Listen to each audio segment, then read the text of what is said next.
She collapsed beside the water trough like something thrown away. Mud caked her feet, blood soaked through the torn fabric at her shoulders, and her breath came in shallow, desperate gulps. Rhett Callahan stood on his porch with a rifle across his arm, staring down at the girl who'd just ruined his quiet morning. He didn't help strangers.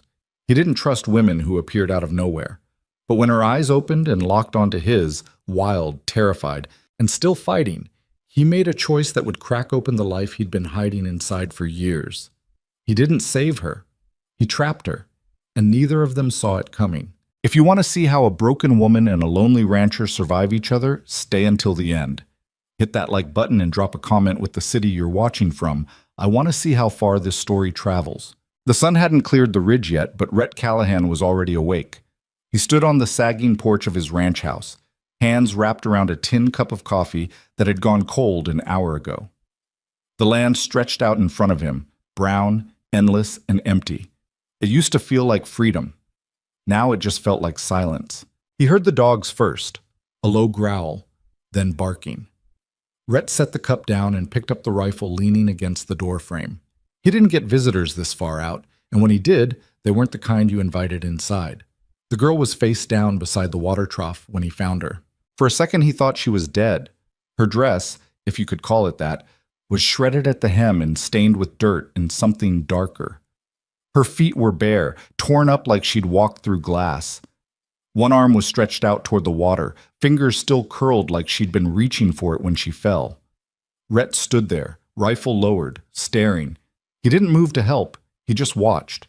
Then her chest rose, a shallow, rattling breath. "Damn it," he muttered.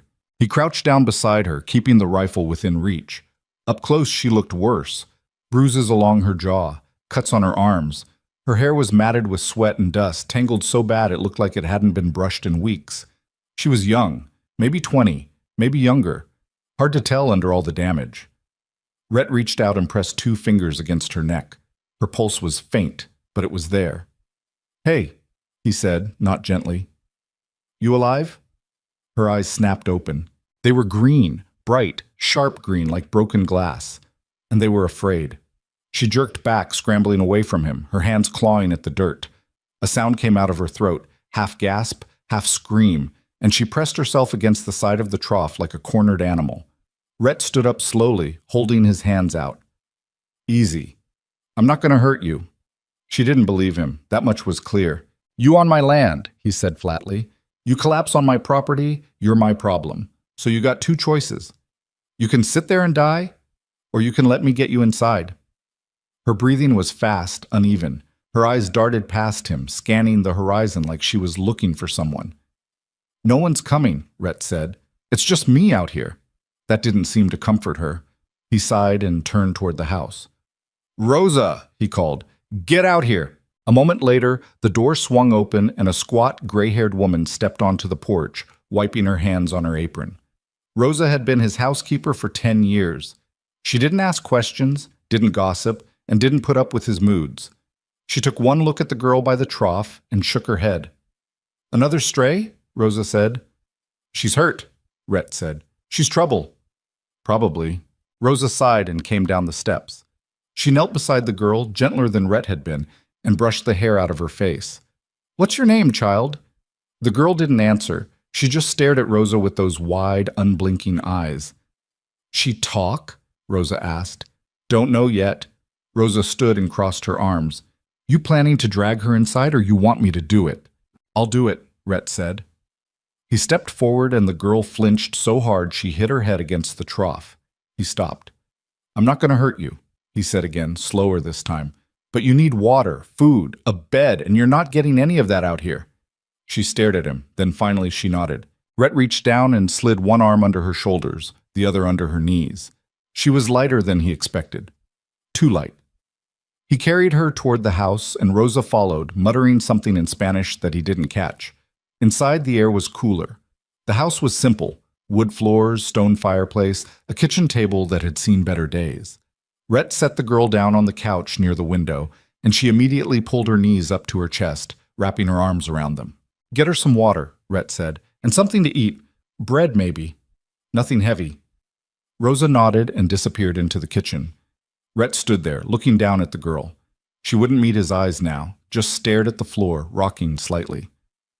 "You got a name?" he asked. Silence. "You run away from someone?" Her jaw tightened. "You kill someone?"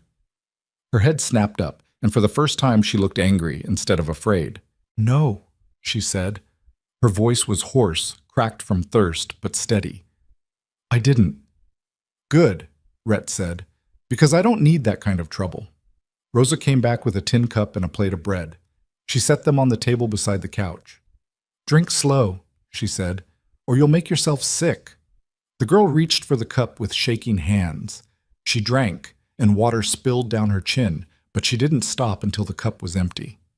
Rhett watched her. "You got people looking for you?" She set the cup down. Her hands were still shaking.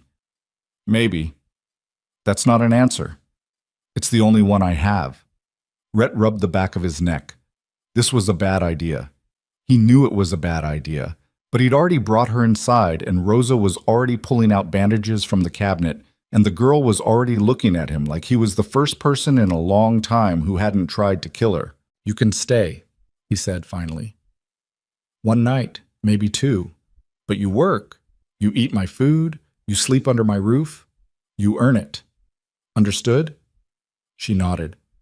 "And if someone shows up looking for you, I'm not lying for you. I'm not dying for you. You got that?" "Yes." "Good." He turned toward the door. "Rosa will clean you up. Get some rest. Tomorrow, we'll figure out what to do with you." He walked out before she could say anything else. By the time the sun came up the next morning, Rhett had already decided he didn't like her. It wasn't personal. He didn't like most people. But this girl, whoever she was, had brought something into his house that he didn't want. She'd brought questions, worry, the possibility that someone dangerous might come knocking. He found her in the kitchen, sitting at the table with a cup of coffee Rosa must have given her. She looked better, cleaner, at least. Her hair was still tangled, but someone had tried to comb it. The cuts on her arms were bandaged. She was wearing one of Rosa's old dresses, too big in the shoulders, too short at the hem. She looked up when he walked in, and for a second, neither of them said anything. "You sleep?" Rhett asked. "No," figured. He poured himself coffee and leaned against the counter.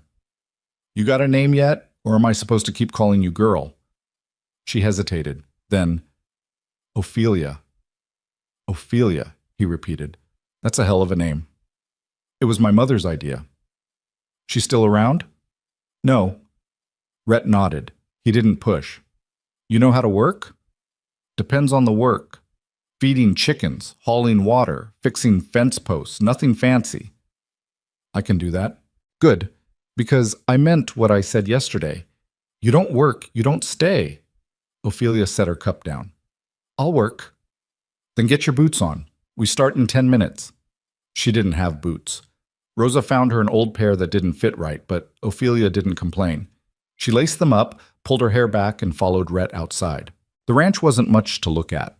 A house, a barn, a chicken coop, a corral with a few horses. The land went on forever, but most of it was just scrub and dust. Rhett had 6 men working for him, all of them older, all of them tired. They looked at Ophelia like she was a ghost. "This is Ophelia," Rhett said to the nearest man, a grizzled guy named Dutch. "She's helping out for a few days. You got a problem with that? You talk to me." Dutch looked her up and down. "She know anything about horses?" "Don't know yet." Dutch grunted and walked off. Rhett handed Ophelia a bucket. "Chicken coops over there. Feed them, collect the eggs. Don't let them peck you to death. Think you can handle that?" "Yes." "Good. I'll be in the barn if you need me, which you won't." He left her there. Ophelia stood in the middle of the yard holding the bucket, staring at the chickens like they might explode. Then she took a breath and got to work. Oh, she was good at being invisible. Rhett noticed that over the next few days. Ophelia didn't talk unless someone asked her a question. She didn't complain, didn't ask for anything, didn't make a sound when she worked.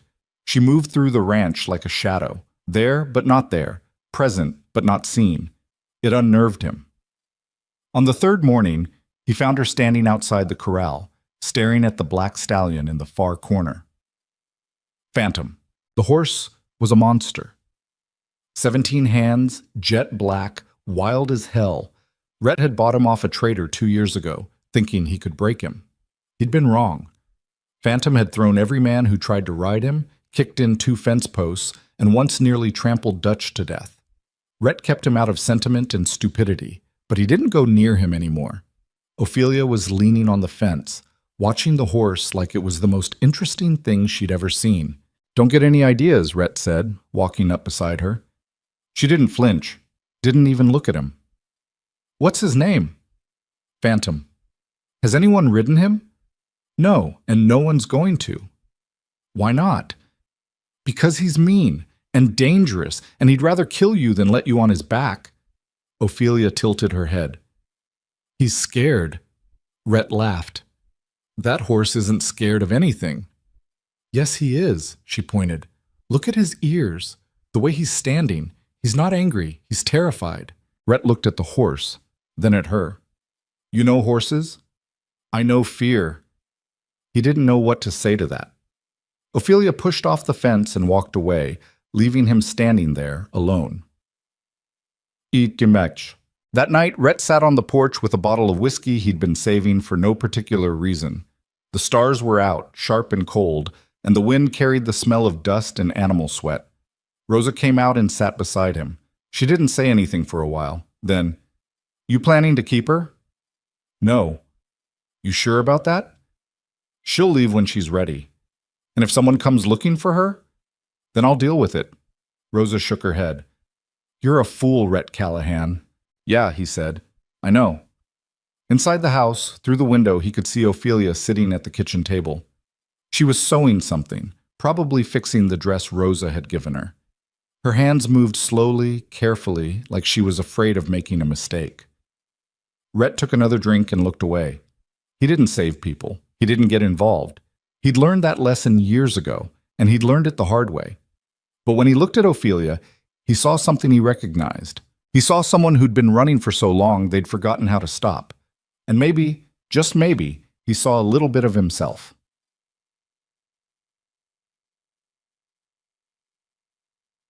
By the end of the first week, Ophelia had become part of the ranch. She wasn't loud about it. She didn't demand space or attention. She just fit. She fed the chickens every morning, hauled water without being asked, and fixed a section of fence that had been broken for months. The men stopped staring at her. They started nodding when she passed. Rhett tried not to notice, but he did. He noticed the way she moved, quiet, efficient, always looking over her shoulder. He noticed the way she flinched when someone raised their voice, even if they weren't yelling at her.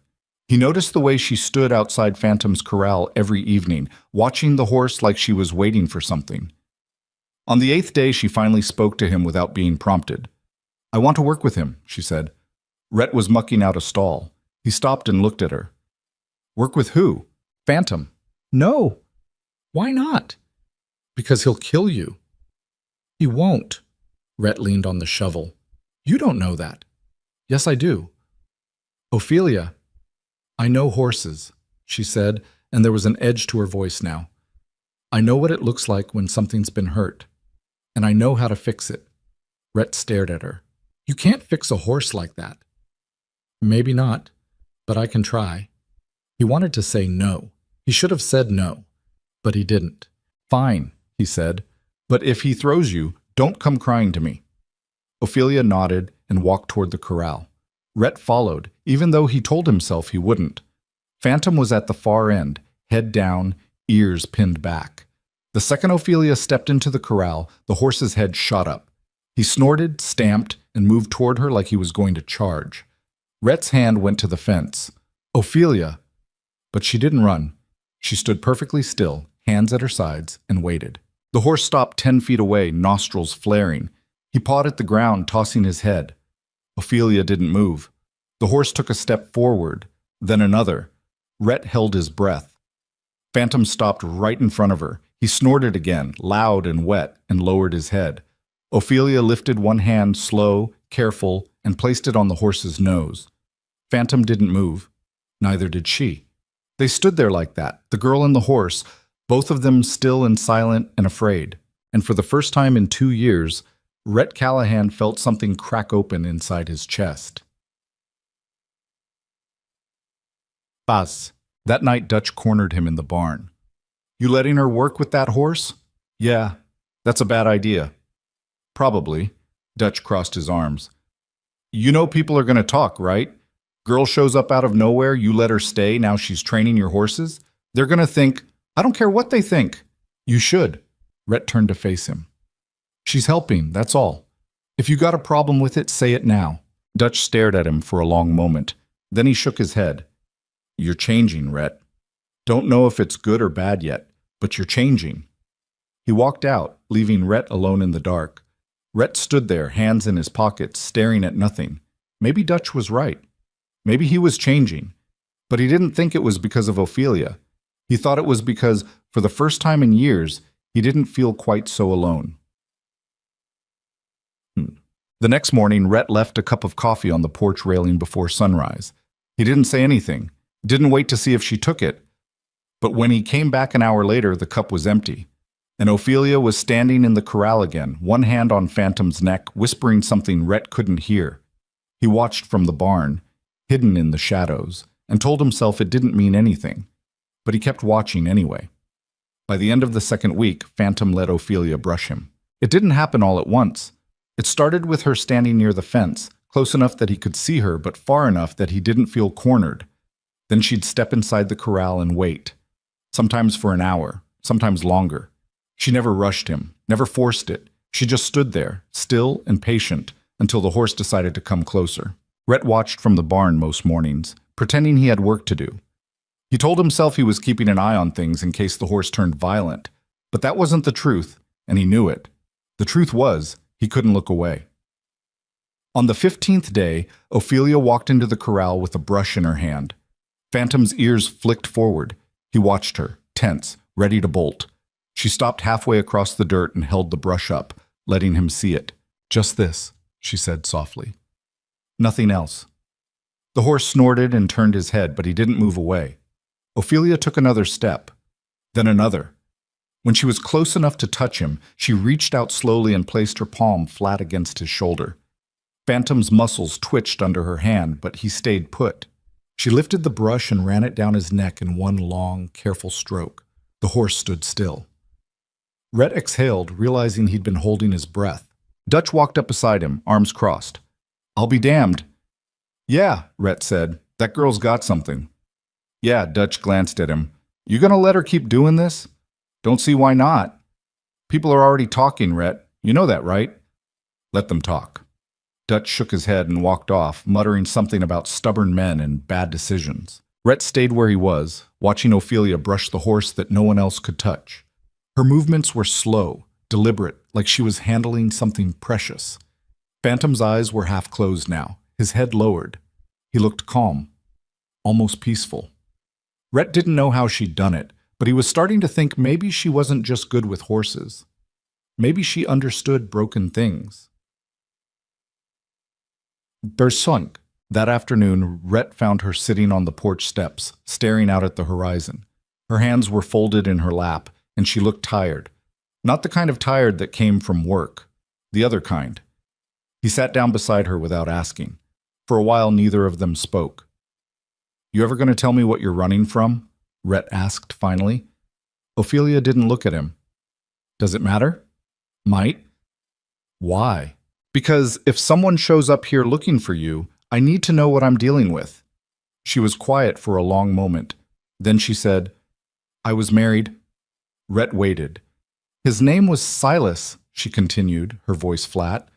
I was 17 when I met him, 18 when I married him. I thought he was kind. I thought he loved me. She paused. I was wrong. Rhett didn't say anything. He just listened. He didn't hit me at first, Ophelia said. It started small. He'd get angry if I talked to other men, if I left the house without telling him, if I smiled too much. Her hands tightened in her lap. Then one day, I didn't smile enough, and he broke my arm. Rhett's jaw tightened, but he kept his mouth shut. I stayed for 2 years, Ophelia said. I kept thinking it would get better, that he'd change. But he didn't. He got worse. She finally looked at Rhett, and her eyes were hard. So I left. I waited until he was drunk, and I ran. I've been running ever since. How long ago?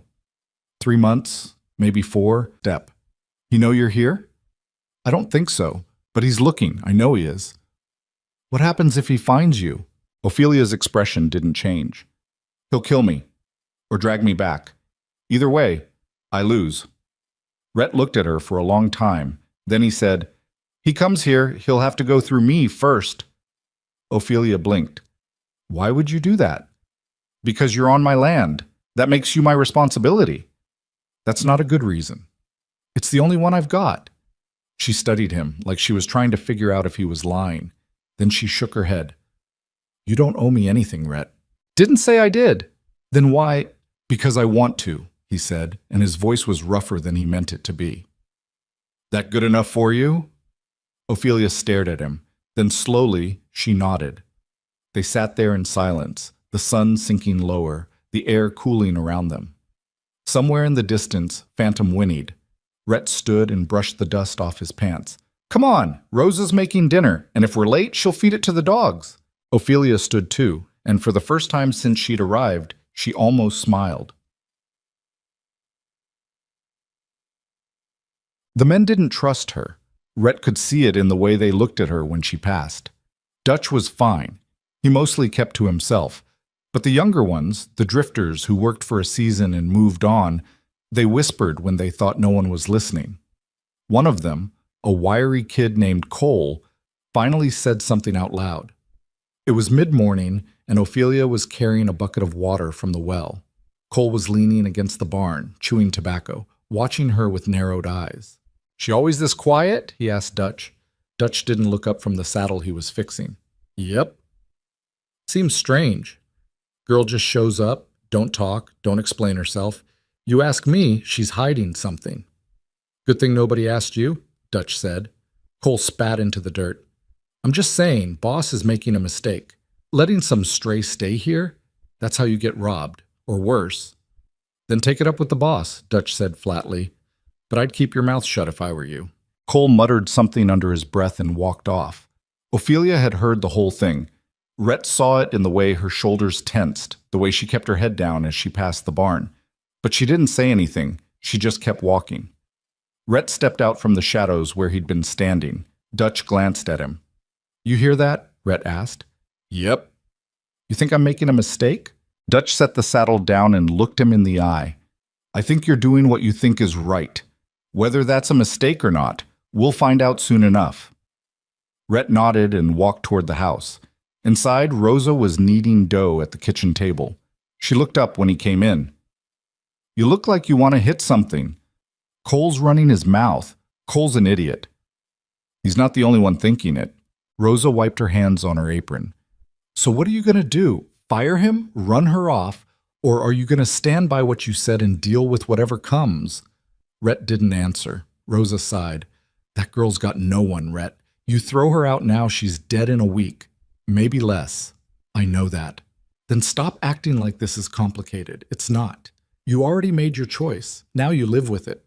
She went back to kneading, and Rhett walked out onto the porch. Ophelia was in the corral again, standing beside Phantom. The horse's head was resting on her shoulder, and she was running her hand down his neck, whispering something Rhett couldn't hear. He leaned against the railing and watched. He'd made his choice. Now he had to figure out what it cost. Then checked. That night, Rhett couldn't sleep. He lay in bed, staring at the ceiling, listening to the wind rattle the shutters. His mind wouldn't shut off. He kept thinking about Ophelia's voice when she told him about her husband, the flatness of it. Like she'd told the story so many times, it didn't hurt anymore. But he knew that wasn't true. He got up, pulled on his pants and boots, and walked outside. The porch was empty, but there was a light on in the barn. Rhett frowned and headed toward it. Inside, Ophelia was sitting on a hay bale, her knees pulled up to her chest, staring at nothing. She looked up when he walked in, and for a second she looked guilty, like she'd been caught doing something wrong. Couldn't sleep? Rhett asked. No. Yeah, me neither. He sat down on the bale across from her. For a while they just sat there in silence, the only sound the soft rustling of the horses in their stalls. I'm sorry, Ophelia said quietly. Rhett looked at her. For what? For bringing trouble here, for making things harder. You didn't make anything harder. Yes, I did.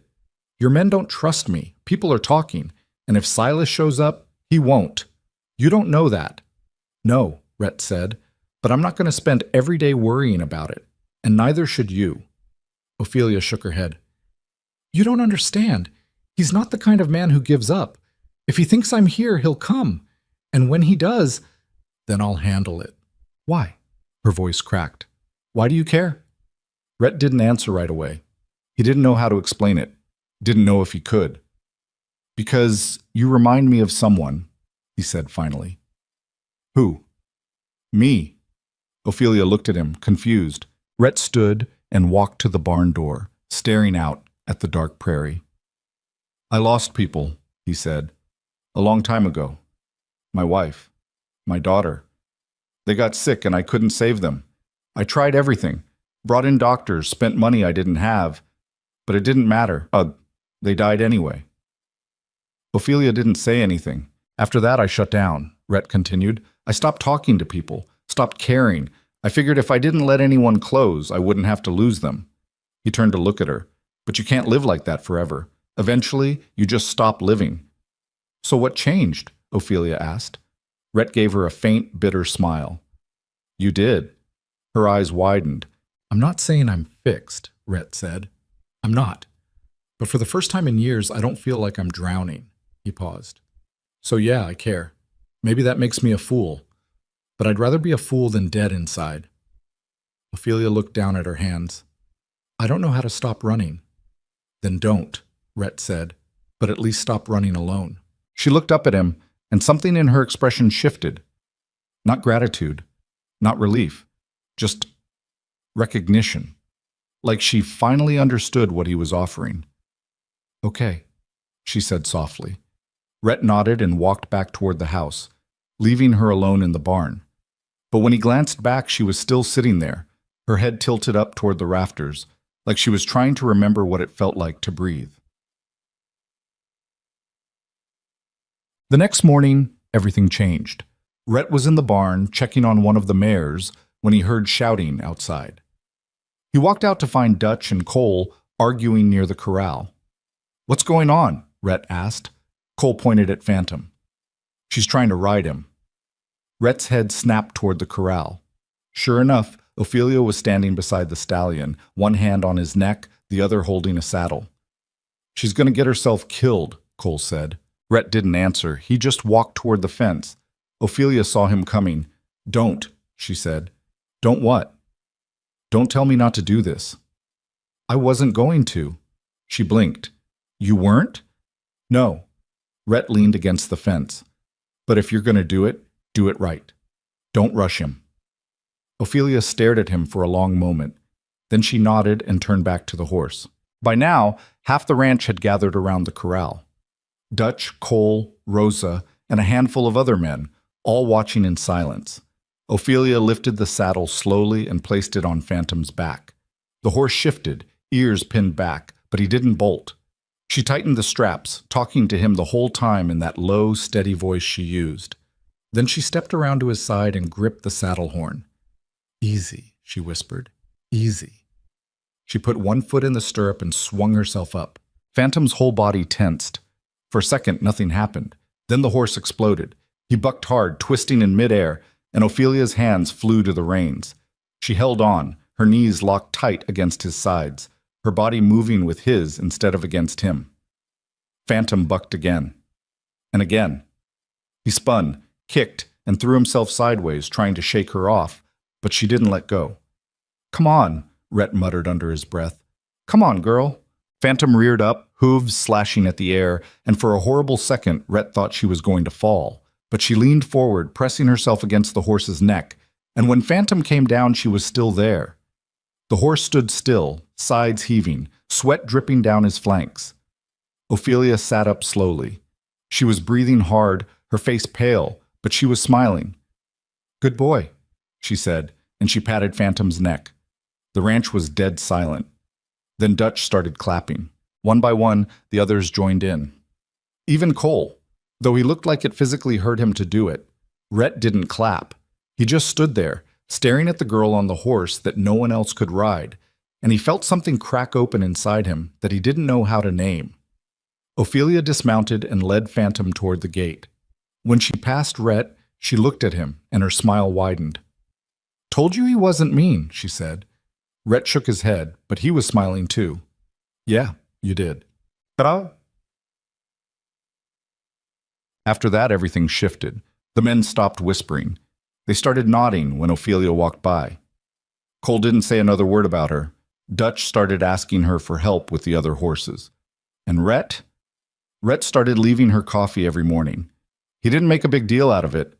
He just set the cup on the porch railing before she woke up, and by the time she came outside, he'd be gone. But she always drank it. One morning, she caught him.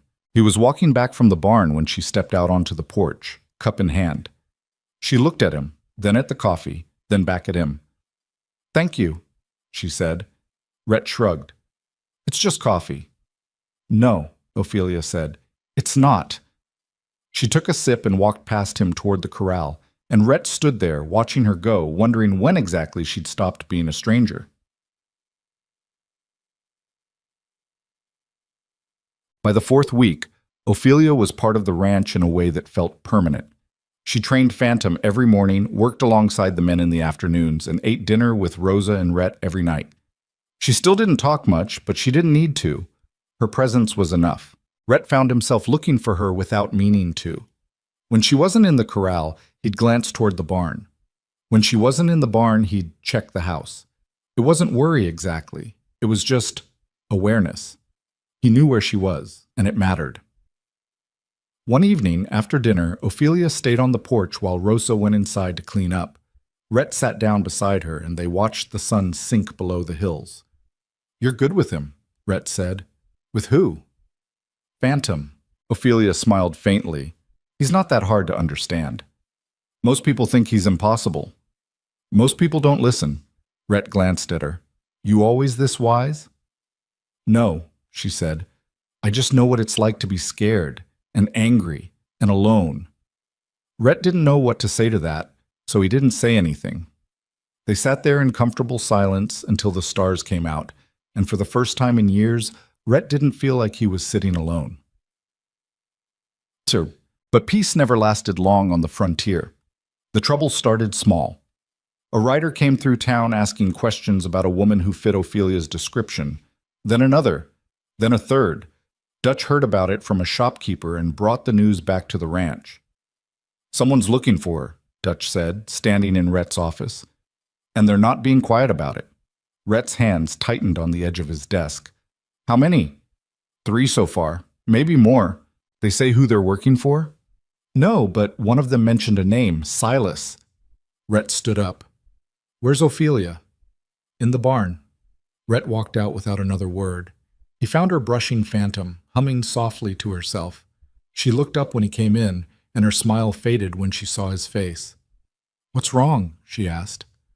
"Someone's looking for you." The brush slipped from her hand and hit the ground.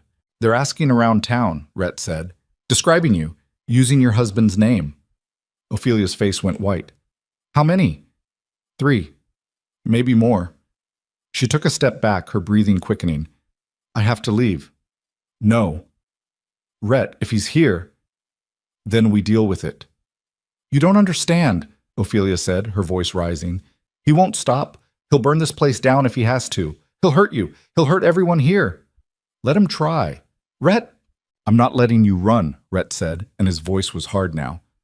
"Not again. You stay here. You stay with me. And if he shows up, we'll handle it together." Ophelia stared at him, her eyes shining with tears she refused to let fall.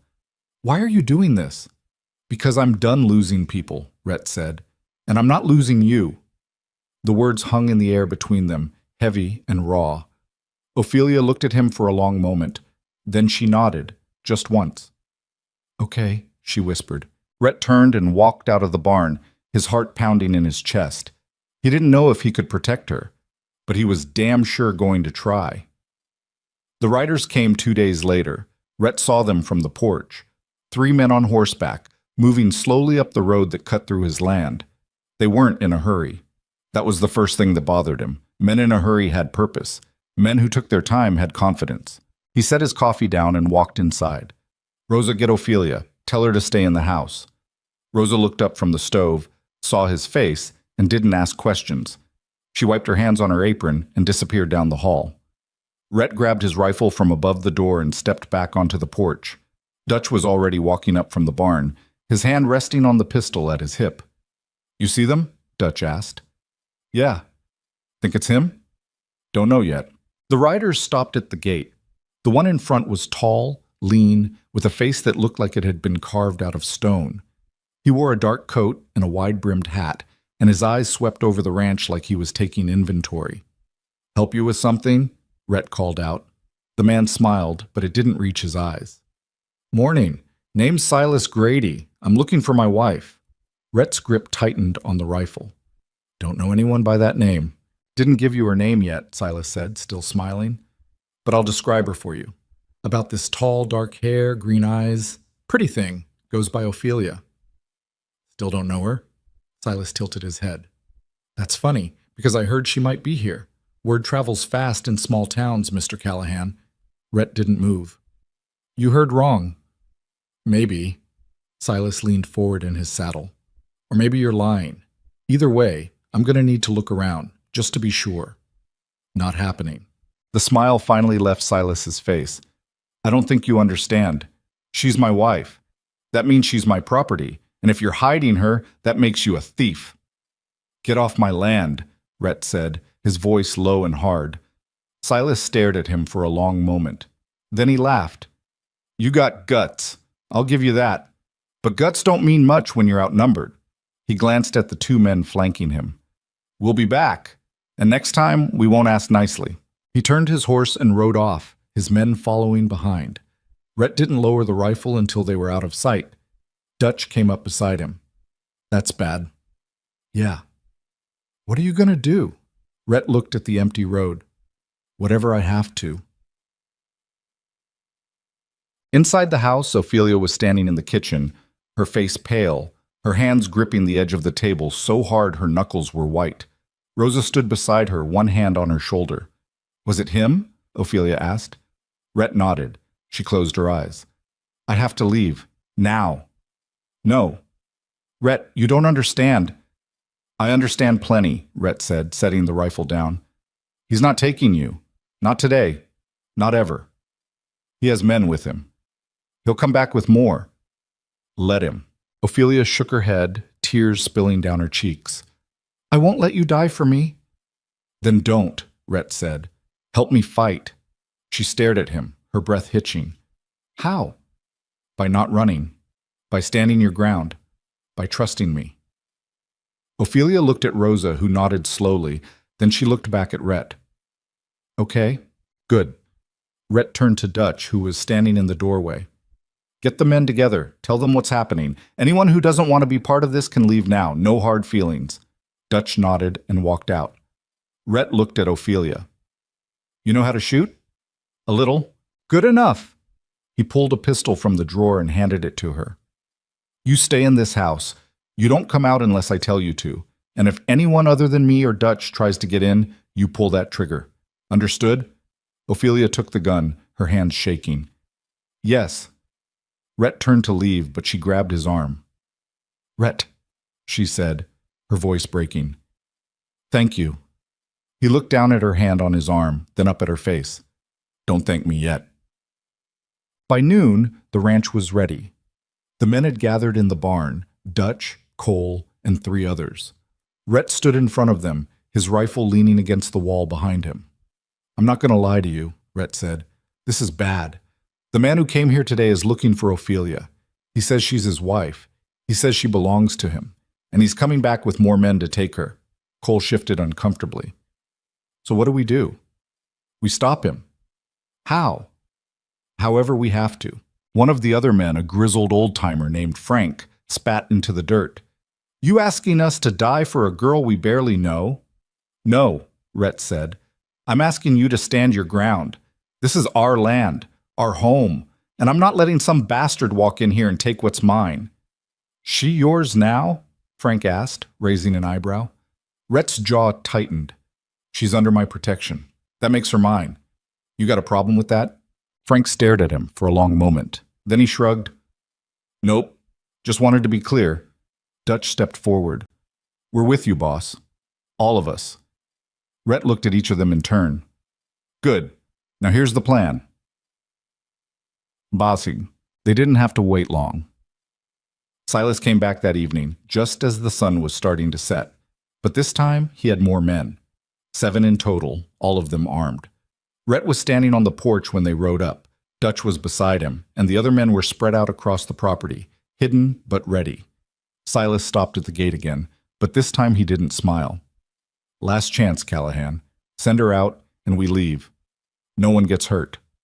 Already told you, Rhett said. She's not here. Silas's eyes narrowed. You're making a mistake. Wouldn't be the first time. Silas turned to his men. Search the place. 2 of them dismounted and started toward the barn. Dutch raised his rifle. Take another step and I'll drop you where you stand, Dutch said. The men stopped. Silas looked at Rhett, his expression cold. You really want to do this? Do I look like I'm joking? Silas stared at him for a long moment. Then he nodded. Fine. We'll do it the hard way. He pulled his gun. Everything happened at once. Rhett dove off the porch as Silas fired, the bullet splintering the wood where he'd been standing. Dutch returned fire, hitting one of the men in the shoulder and sending him sprawling. The other men scattered, some heading for the barn, others toward the house. Rhett rolled to his feet and fired, hitting one of the riders in the leg. The man screamed and fell from his horse. Get to the house, Rhett shouted. Dutch ran toward the front door while Rhett laid down covering fire. 2 of Silas's men were trying to flank them from the side, but Frank and Cole came out from behind the barn and drove them back. Silas was still mounted, firing wildly, his face twisted with rage. She's mine, he screamed. You hear me? She's mine. Rhett ducked behind the water trough and reloaded. His hands were steady, his mind clear. He'd been in fights before. This wasn't new, but the stakes had never been this high. He glanced toward the house. Ophelia was at the window, her face pale, the pistol clutched in her hands. Their eyes met for a split second, and then she disappeared. Rhett swore under his breath and stood up, firing at Silas. The shot missed, but it was close enough to make Silas's horse rear. Fall back, Silas shouted to his men. Fall back. They retreated to the gate, regrouping. One of them was bleeding badly, another was limping, but they weren't done yet. Rhett stayed behind the trough, breathing hard. Dutch came running out of the house, crouched low. They're going to try again, Dutch said. I know. What do we do? Rhett looked at the men gathered at the gate. Then he looked back at the house. We end this. Back. Inside the house, Ophelia was trying not to panic. She could hear the gunfire outside, the shouting, the chaos. Rosa was crouched beside her, gripping her hand so tight it hurt. Stay down, Rosa whispered. Just stay down. But Ophelia couldn't. She crawled to the window and looked out. Rhett was behind the water trough, reloading his rifle. He looked tired, angry, but he wasn't backing down. And then she saw Silas. He was dismounting, pulling a rifle from his saddle, and heading toward the barn. He wasn't going for Rhett. He was going around. Ophelia's breath caught. He's trying to get inside. Rosa grabbed her arm. Don't! But Ophelia was already moving. She grabbed the pistol and ran toward the back door. Rosa shouted after her, but she didn't stop. Outside, the air was thick with smoke and dust. She could hear Silas's boots crunching on the gravel as he moved toward the barn. She stayed low, circling around the side of the house, her heart pounding so hard she thought it might burst. She reached the barn just as Silas stepped inside. Ophelia followed, the pistol raised. Silas was standing in the middle of the barn, looking around. He hadn't seen her yet. Looking for me? She said. He spun around and his face twisted into something ugly. There you are. Stay back, Ophelia said, her voice shaking. Silas laughed. You're going to shoot me, Ophelia. You don't have the guts. Try me. He took a step forward, then another. Ophelia pulled the trigger. The shot went wide, hitting the wall beside him. Silas flinched, but then he smiled. Told you, no guts. He lunged. Ophelia tried to fire again, but he was too fast. He grabbed her wrist and twisted, and the gun fell from her hand. She screamed and tried to pull away, but he was stronger. You think you can run from me? Silas hissed, his face inches from hers. You think you can just leave? Let go of me. You're mine, Ophelia. You've always been mine. And then Phantom screamed. The stallion came out of nowhere, charging from the back of the barn, his hooves thundering against the ground. Silas barely had time to turn before Phantom slammed into him, knocking him to the ground. Ophelia scrambled back, her breath coming in gasps. Silas tried to get up, but Phantom reared, his hooves crashing down inches from Silas's head. The man rolled away, swearing, trying to reach for his gun. But then Rhett was there. He tackled Silas before he could grab the weapon, and the two of them went down in a tangle of fists and fury. Rhett landed a punch to Silas's jaw, then another, and Silas's head snapped back. "Stay down," Rhett growled. Silas spat blood. "She's mine." "Not anymore." Rhett hit him again, and this time Silas didn't get up. Rhett stood, breathing hard, and looked at Ophelia. "You okay?" She nodded, tears streaming down her face. "I'm okay." Phantom was standing between them and Silas, his ears pinned back, his body tense. Rhett reached out and placed a hand on the horse's neck. "Good boy," he said quietly. Outside, the gunfire had stopped. Dutch appeared in the doorway, his rifle lowered. "It's over. They're running." Rhett nodded. He walked over to Ophelia and pulled her into his arms. She collapsed against him, shaking, and he held her tight. "It's over," he said. "You're safe." Ophelia buried her face in his chest and finally let herself cry. The sheriff arrived the next morning with 2 deputies. Silas was tied up in the barn, bruised and furious. His men had scattered, most of them wounded, none of them willing to stick around. The sheriff, a heavy-set man named Taggart, looked around at the damage, bullet holes in the porch, broken fence posts, blood in the dirt, and shook his head. "Hell of a mess, Rhett." "Yeah." "You want to tell me what happened?" Rhett gestured toward Silas. "He came here looking for his wife, tried to take her by force. We stopped him." Taggart walked over to Silas and looked him up and down. "That true?" Silas glared at him. "She's my wife. I have a right—" "You don't have a right to jack shit," Taggart said flatly. He turned to Rhett. "Where's the woman now?" "Inside." Taggart nodded and walked toward the house. Rhett followed. Ophelia was sitting at the kitchen table, her hands wrapped around a cup of tea Rosa had made for her. She looked up when the sheriff walked in, and her face went pale. "Don't worry," Taggart said, holding up a hand. "I'm not here to take you anywhere. I just need to hear your side." Ophelia glanced at Rhett, and he nodded. She took a shaky breath and told the sheriff everything. About Silas, about the abuse, about running, about arriving at the ranch and what had happened the night before. Taggart listened without interrupting. When she was done, he sighed and took off his hat. "You got proof of any of this?" Ophelia pulled back her sleeve, showing the old scars on her arms. "Is this enough?" Taggart's jaw tightened. "Yeah, that's enough." He stood. "I'll take him in. Run his name through the wires. If what you're saying is true, he'll hang." "What if it's not enough?" Ophelia asked quietly. "Then we'll make it enough," Taggart said. He looked at Rhett. "You did good here, Rhett. Not many men would have stood up like that." Rhett didn't say anything. He just nodded. Taggart put his hat back on and walked out. A few minutes later, they heard the sound of horses riding away. Ophelia let out a long, shaky breath. "It's really over?" Rhett sat down beside her. "Yeah, it's over." She looked at him, her eyes red and tired. "What happens now?" "Now," Rhett said, "you get to decide." "Decide what?" "Whether you stay or go." Ophelia stared at him. "You want me to stay?" Rhett met her gaze, and for the first time he didn't look away. "Yeah, I do." She didn't say anything. She just reached out and took his hand. And for the first time in years, Rhett Callahan didn't feel alone. The days after Silas was taken away were strange, quiet, like the world was holding its breath, waiting to see what came next. Ophelia spent most of the first day in her room, not hiding, exactly, just processing. Rhett didn't push her. He went about his work, fixed the bullet holes in the porch, and tried not to think too hard about what he'd said to her in the kitchen. He'd told her he wanted her to stay. He'd meant it. But now, in the cold light of morning, he wasn't sure what that meant. For either of them. Rosa found him on this porch that afternoon, hammering a new board into place. She stood there with her arms crossed, watching him work. "You gonna talk to her?" Rosa asked. "About what?" "Don't play dumb, Rhett. You know what? Rhett drove another nail into the wood, harder than necessary. She needs time.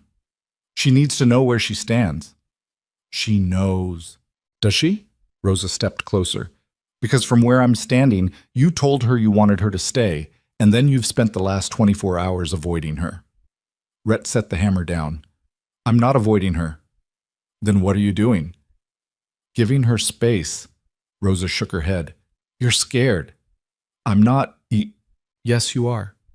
You're scared that if you get too close, you'll lose her. Just like you lost them. Rosa's voice softened. But Rhett, you can't live like that forever. You can't keep everyone at arm's length just because you're afraid of what might happen. Rhett didn't answer. He picked up the hammer and went back to work. Rosa sighed and walked back inside. That evening, Ophelia came out of her room. She found Rhett in the barn feeding the horses. He looked up when she walked in, and for a second neither of them said anything. You okay? He asked finally. I think so. She walked over to Phantom's stall and ran her hand along the horse's neck. I keep waiting for it to feel real, like he's really gone. But it doesn't. It will, eventually. Ophelia looked at him. How long did it take you? Rhett frowned. What do you mean? When you lost your family. How long did it take for it to feel real? Rhett set the bucket of grain down and leaned against the stall door. A long time. Too long, maybe. Does it still hurt? Yeah, but it's different now. Less sharp, more dull. Ophelia nodded. I think that's what scares me. The idea that I'll just get used to it, that it'll stop hurting and I'll forget what it felt like to be afraid. You won't forget, Rhett said. Trust me. She looked down at her hands. I don't know what to do now. What do you mean? I don't know where to go, what to do. I've spent so long just surviving that I don't know how to do anything else. Rhett was quiet for a moment. Then he said, You could stay here. Ophelia looked up at him. You mean that? Yeah. Why? Rhett met her gaze. Because I like having you here. Because you're good with the horses. Because Rosa would kill me if I let you leave. He paused. And because I think maybe you need a place to figure out who you are now. Without him. Ophelia's eyes filled with tears, but she didn't let them fall. I don't want to be a burden. You're not. You don't know that. Yes, I do. Rhett stepped closer. Ophelia, you saved that horse. You stood up to Silas. You didn't run when things got bad. You're not a burden. You're something else. What? Rhett hesitated. Then he said, Someone worth keeping around. Ophelia stared at him, and for a long moment, the only sound was the soft shuffle of the horses in their stalls. Okay, she said finally. I'll stay. Rhett nodded, trying to ignore the relief that washed over him. Good. Ophelia smiled just a little. But I'm paying my way. I'm not just living here for free. Didn't think you would. And I'm training more horses, not just Phantom. Deal. Ophelia held out her hand and Rhett shook it, but neither of them let go right away. Good. Word spread fast. By the end of the week, everyone in town knew what had happened at the Callahan Ranch.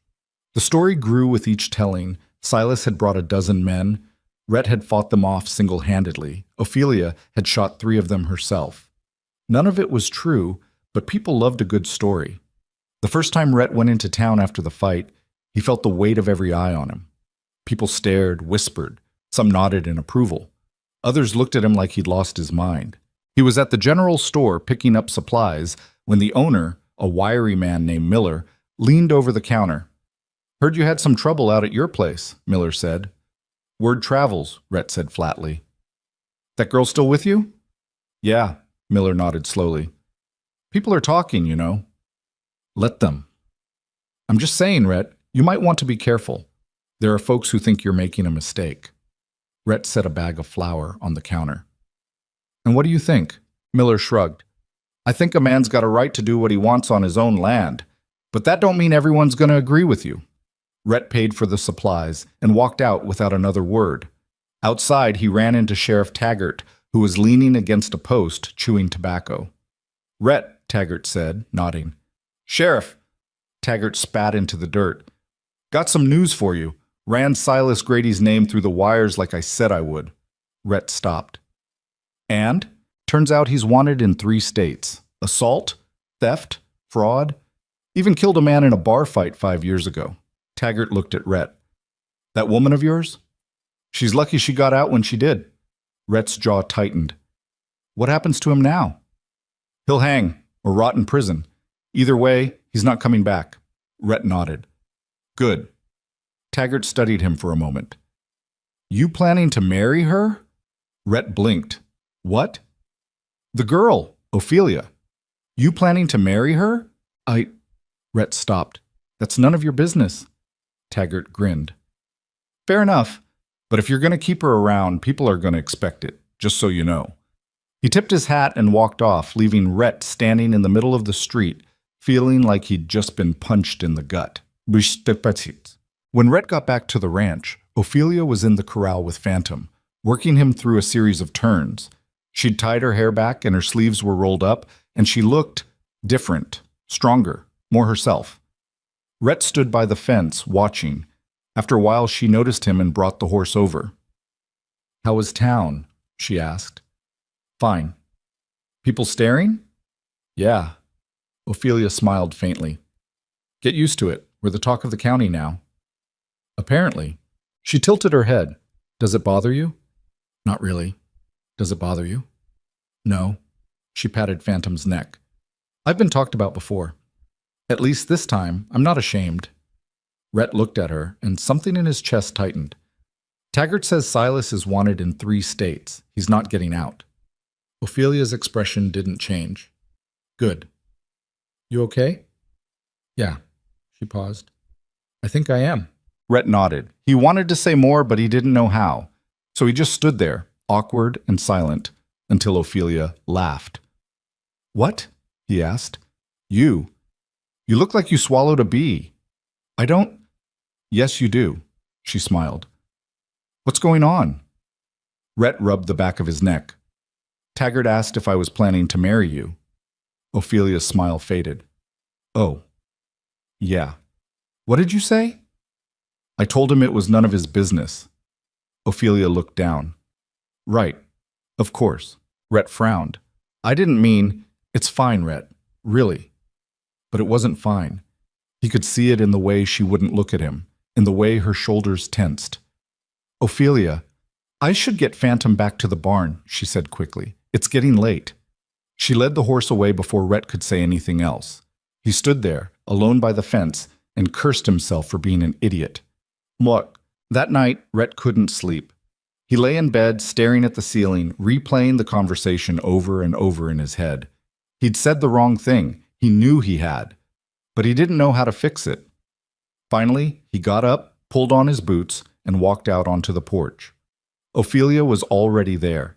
She was sitting on the steps, wrapped in a blanket, staring out at the dark prairie. She looked up when he sat down beside her. Can't sleep? She asked. No. You?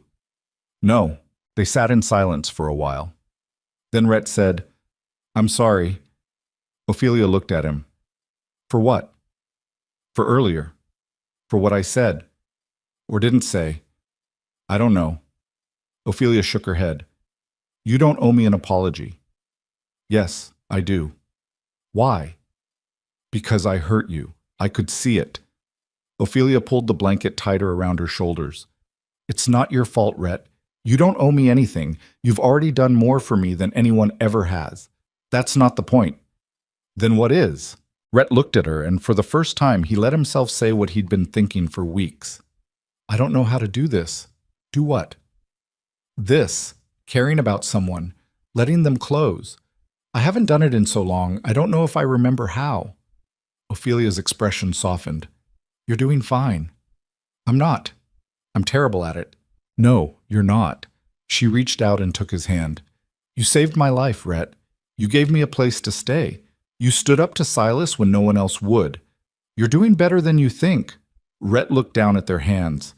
I meant what I said, about wanting you to stay. I know. And when Taggart asked if I was planning to marry you, I didn't say no because I don't want to. I said it because I didn't know if you'd want that. Ophelia's breath caught. Broken, Ophelia. I'm angry and stubborn, and half the time I don't know what I'm doing, but I know I don't want you to leave. And if that means marrying you, then I'd do it, if you wanted. Ophelia stared at him, her eyes wide. Rhett? You don't have to answer now, he said quickly. I just wanted you to know. Ophelia shook her head, and for a second Rhett thought he'd ruined everything. But then she smiled, and it was the kind of smile that made his chest ache. You really are terrible at this, she said. Rhett let out a shaky laugh. Yeah, I know. Ophelia leaned her head against his shoulder.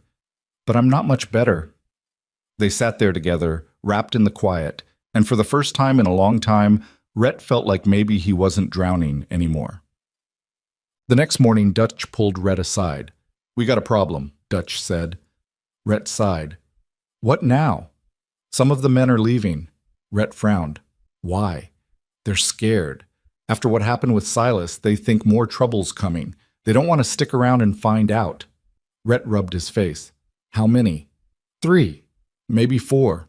Damn it! Dutch shrugged. Can't say I blame them. It's been a rough few weeks. You leaving too? Hell no! Dutch grinned. This is the most excitement I've had in years. Rhett shook his head. You're crazy. Maybe, but so are you. Rhett couldn't argue with that. Later that afternoon, the men who were leaving packed their things and rode out. Rhett watched them go, feeling the weight of what was happening settle on his shoulders. The ranch was smaller now, quieter, but it was still standing, and so was he. Over the next few weeks, Ophelia threw herself into work. She trained Phantom every day, pushing him further, teaching him to trust. And it worked. The horse that had been wild and untouchable was now calm under her hand, obedient, even gentle. She started working with the other horses too, a mare that wouldn't take a saddle, a gelding that spooked at shadows. One by one, she broke through their fear, and one by one, they came around. The remaining men on the ranch started to respect her, not because Rhett told them to, but because she earned it. Cole, who had been skeptical from the start, came up to her one afternoon while she was working with the mare. You're good at this, he said. Ophelia looked up, surprised. Thanks. I mean it. I've seen a lot of horse trainers, but you're different. You don't force them. You just wait. Ophelia smiled. Forcing doesn't work, not with horses, not with people. Cole nodded slowly. I'm sorry for what I said before about you being trouble. It's okay. No, it's not. You're not trouble. You're... He paused, searching for the word. You're good for this place. For him. Ophelia glanced toward the house where Rhett was fixing a section of fence. You think so? I know so. Cole tipped his hat. Anyway, just wanted to say that. He walked off, and Ophelia stood there, feeling something warm settle in her chest. Maybe she did belong here. That night, Rhett and Ophelia ate dinner with Rosa, and for the first time it felt normal, like they were a family. Rosa served stew, and they ate in comfortable silence. When they were done, Rosa stood and started clearing the plates. Leave them, Rhett said. I'll do it. Rosa raised an eyebrow. You feeling okay? I'm fine. Rosa looked at Ophelia, who shrugged. Don't look at me. I don't know what's gotten into him. Rosa laughed and left the kitchen, shaking her head. Rhett and Ophelia washed the dishes together, side by side, not talking much. But it didn't feel awkward. It felt easy. When they were done, Ophelia dried her hands and turned to him. Rhett? Yeah? Thank you for everything. Rhett looked at her, and for a moment he didn't know what to say. Then he reached out and tucked a strand of hair behind her ear. You don't have to keep thanking me, he said softly. I know, but I want to. They stood there close enough that Rhett could feel the warmth of her, and for the first time he let himself think about what it would be like to kiss her. But he didn't, not yet. Instead, he stepped back and cleared his throat. Get some sleep. We've got an early start tomorrow. Ophelia nodded, and Rhett walked out onto the porch, his heart pounding in his chest. He was falling for her, and he didn't know what to do about it. A few days later, a letter arrived. Rhett was in the barn when Dutch brought it to him. This came for you, from the sheriff. Rhett took the letter and opened it. It was short, just a few lines. Silas Grady was dead. He'd been killed in a prison fight 3 days after he arrived. Rhett folded the letter and put it in his pocket. "What's it say?" Dutch asked. "Silas is dead." Dutch's eyebrows went up. "Damn." "Yeah." "You gonna tell her?" Rhett nodded. "Yeah. She deserves to know." He found Ophelia in the corral, brushing Phantom. She looked up when he walked over, and her smile faded when she saw his face. "What's wrong?" she asked. Rhett handed her the letter. Ophelia read it, her face going pale. Then she folded it carefully and handed it back. "He's really gone," she said quietly. "Yeah." Ophelia looked down at her hands. "I thought I'd feel different. Relieved, maybe. Or happy. But I just feel empty." Rhett stepped closer. "That's normal." "Is it?" "Yeah, it takes time." Ophelia nodded, but she didn't look convinced. Rhett reached out and took her hand. "You're free now, Ophelia. You can go anywhere. Do anything. You don't have to run anymore." Ophelia looked up at him, her eyes shining with tears. "What if I don't want to go anywhere?" Rhett's chest tightened. "Then don't." "What if I want to stay here, with you?" Rhett didn't answer. He just pulled her into his arms and held her, and Ophelia buried her face in his chest and finally let herself cry. They stood there for a long time, wrapped up in each other, and when Ophelia finally pulled back, she was smiling through her tears. "I'm staying," she said. Rhett nodded. "Good." Sit. The next few weeks were some of the best Rhett had had in years. Ophelia settled into life on the ranch like she'd always been there. She worked with the horses, helped Rosa in the kitchen, and sat with Rhett on the porch every evening, watching the sun go down. And slowly, carefully, they started to let their guards down. Rhett told her about his wife and daughter, about how they'd died, and how he'd blamed himself for not being able to save them. Ophelia told him about her life before Silas, about her parents, who had died when she was young, about the loneliness that had driven her into a marriage she should never have agreed to. They talked about the things that had broken them, and in doing so they started to heal. One evening, as they sat on the porch, Ophelia leaned her head on Rhett's shoulder. "Do you ever think about the future?" she asked. "Sometimes." "Why?" "I don't know. I guess I'm just trying to figure out what mine looks like now." Rhett looked down at her. "What do you want it to look like?" Ophelia was quiet for a moment. Then she said, "I want it to look like this, sitting here with you, working with the horses, being somewhere I don't have to be afraid." Rhett's hand found hers, and he laced their fingers together. "Then that's what it'll be." Ophelia looked up at him, and this time Rhett didn't pull away. He leaned down and kissed her. It was soft, tentative, like neither of them was sure if it was the right thing to do. But when Ophelia kissed him back, Rhett knew it was. When they finally pulled apart, Ophelia was smiling. "Took you long enough?" Rhett laughed. "Yeah, I know." They sat there together, hands clasped, and for the first time in years, Rhett felt like he had something worth holding on to. Bum check. A few days later, Rhett rode into town. He had a plan, and he needed to see it through before he lost his nerve. He went to the jeweler first. It was a small shop tucked between the general store and the blacksmith, and Rhett had never set foot inside. The jeweler, an old man with spectacles, looked up when Rhett walked in. "Help you with something?" "I need a ring," Rhett said. The jeweler smiled. "For the girl everyone's talking about?" Rhett frowned. "Does everyone in this town know my business?" "Pretty much." The jeweler pulled out a tray of rings. "What kind are you looking for?" Rhett looked at the rings, feeling completely out of his depth.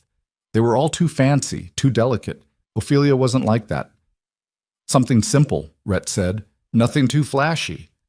The jeweler nodded and pulled out a plain silver band with a small stone. "This one?" Rhett picked it up. It was understated, elegant in its simplicity. It felt right. "I'll take it," he said. The jeweler wrapped it up, and Rhett paid and walked out, his heart pounding. He had no idea what he was doing, but he was doing it anyway. Wah. That night, Rhett stood on the porch, the ring in his pocket, trying to figure out how to do this. Ophelia was in the barn, finishing up with the horses. Rhett walked over, his hands shaking slightly, and found her closing phantom stall. "Hey," Ed. She looked up and smiled.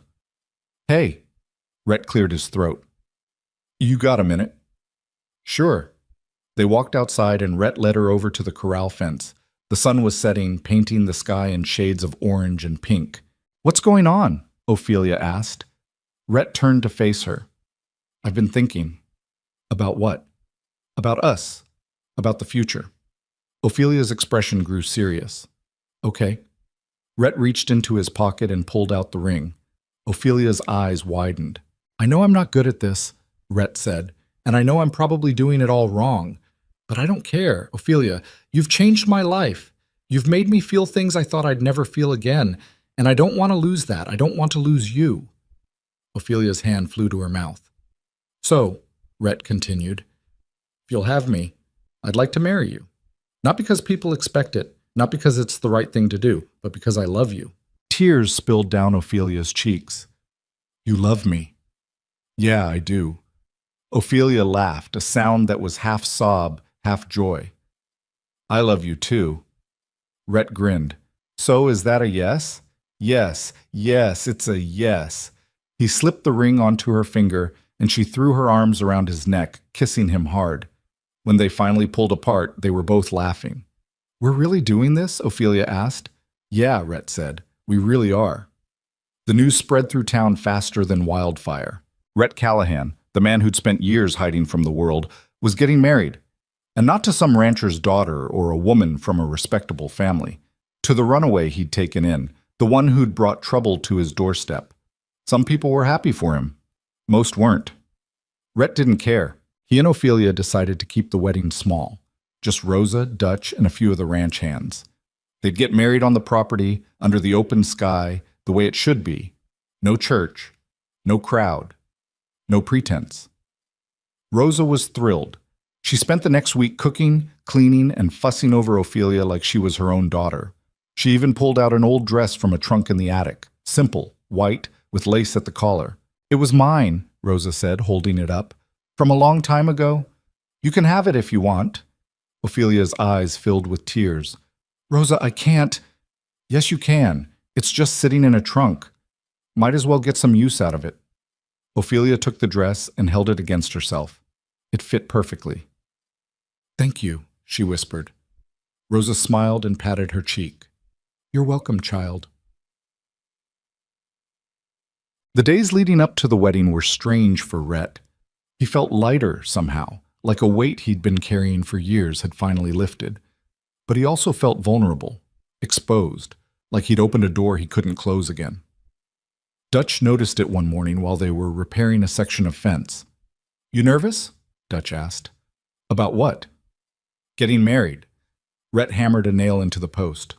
"A little. That's normal." "Is it?" "Hell yeah, I was terrified when I got married. Spent the whole morning convinced she'd change her mind." Rhett glanced at him. "I didn't know you were married." "Was. Long time ago. She passed." "I'm sorry," Dutch shrugged. "It was a long time ago, but I remember how I felt. Like I was about to jump off a cliff and hope there was water at the bottom." Rhett set the hammer down. "That's exactly how I feel." "Then you're doing it right." Dutch grinned. "It's supposed to be terrifying. That's how you know it matters." Rhett nodded, feeling a little better. That night he found Ophelia sitting on the porch, staring out at the stars. He sat down beside her, and for a while they didn't say anything. "You okay?" Rhett asked finally. "Yeah, just thinking." "About what?" Ophelia looked at him. "About how different my life is now. A few months ago, I was running for my life, and now I'm here, with you, about to get married." She shook her head. "It doesn't feel real." "It's real," Rhett said. "I know, but sometimes I'm afraid I'm going to wake up and it'll all be gone." Rhett reached out and took her hand. "It's not going anywhere. I'm not going anywhere." Ophelia smiled, but there was something sad in it. "You can't promise that." "Yes, I can." "Rhett, I know life doesn't come with guarantees," Rhett said. "I know things can go wrong, but I'm choosing this. I'm choosing you, and I'm not backing out." Ophelia's eyes shimmered with tears. "I'm choosing you too." They sat there together, hands clasped, and the weight of what they were about to do settled over them like a blanket. It wasn't fear exactly. It was responsibility, commitment, the knowledge that they were tying their lives together and there was no going back, but neither of them wanted to go back. The morning of the wedding, Rhett woke up before dawn. He couldn't sleep. His mind was racing, his heart pounding. He got dressed, went outside, and walked out to the corral where Phantom was standing, his dark coat gleaming in the early light. "Big day," Rhett said quietly. The horse snorted and tossed his head. Rhett leaned against the fence. "You think I'm doing the right thing?" Phantom just stared at him, unimpressed. Rhett laughed. "Yeah, that's what I thought." He stood there for a while, watching the sun come up, and when he finally turned to go back inside, he felt calmer, ready. Inside, Rosa was already up, bustling around the kitchen. She looked at him and smiled. "You look like you're about to face a firing squad," she said. "I feel like it." Rosa laughed. "Relax. You're marrying a good woman. You'll be fine." "Yeah, I know." Rosa handed him a cup of coffee. "Drink this, and then go get cleaned up. You're not getting married looking like that." Rhett looked down at himself. He was covered in dust and horsehair. "Right, good point." He went to his room, washed up, and put on the cleanest shirt he owned. It wasn't much, but it would have to do. When he came back out, Rosa nodded approvingly. "Better?" "Thanks." Rosa hesitated, then stepped forward and hugged him. "I'm proud of you, Rhett. You've come a long way." Rhett hugged her back, feeling a lump form in his throat. "Thanks, Rosa." She pulled back and wiped her eyes. "Now go. Ophelia's almost ready." Well, the ceremony was set for noon. They gathered in the yard under a makeshift arch that Dutch had built out of old fence posts and wildflowers. It wasn't fancy, but it was theirs. Rhett stood at the front, his hands shaking slightly, waiting. Dutch stood beside him, grinning like an idiot. "You good?" Dutch asked. "Yeah, I think so." "You don't look good." "Thanks." Dutch laughed. "Relax, she's not going to run." Rhett opened his mouth to respond, but then he saw her. Ophelia stepped out of the house, wearing Rosa's dress, her hair loose around her shoulders. She looked beautiful, not in a polished, perfect way, but in a way that was real, human, hers. Rhett forgot how to breathe. Ophelia walked toward him, her eyes locked on his, and when she reached him, she smiled. "Hi," she said softly. "Hi," Rhett said, his voice rough. Dutch cleared his throat. "You two ready?" They nodded. Dutch wasn't a preacher, but he'd agreed to officiate. He pulled out a crumpled piece of paper and squinted at it. "Okay, so, marriage." He paused. "Marriage is, well, it's a lot of things. It's commitment, it's trust. It's choosing to stand beside someone even when things get hard. Which they will, because life's hard." He looked up at them. "But if you're standing beside the right person, it's worth it." Rhett glanced at Ophelia, and she squeezed his hand.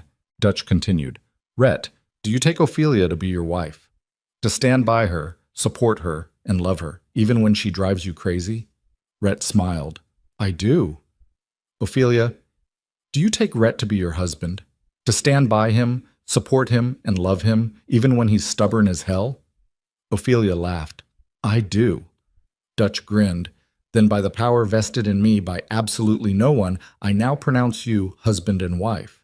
Rhett, you can kiss her." Rhett didn't need to be told twice.